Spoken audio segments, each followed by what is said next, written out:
इस वक्त की बड़ी खबर आपको बता दें, जंतर मंतर पर मुस्लिम मुखालिफ इश्तियाल अंगेज नाराबाजी। बीजेपी लीडर अश्विनी उपाध्याय समेत 6 अफराद हिरासत में।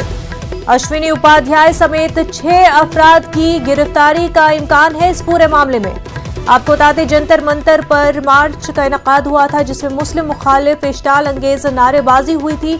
वीडियो वायरल हो गया था और इस हवाले से बीजेपी लीडर अश्विनी उपाध्याय समेत 6 अफराद हिरासत में है। अश्विनी उपाध्याय समेत 6 अफराद की गिरफ्तारी का इम्कान है इस मामले में।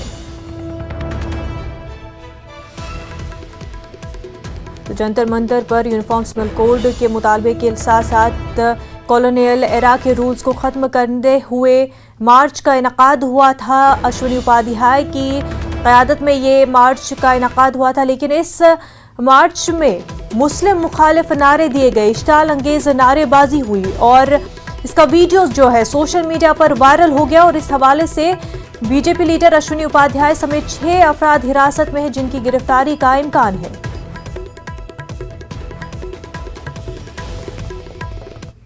एक और बड़ी खबर इस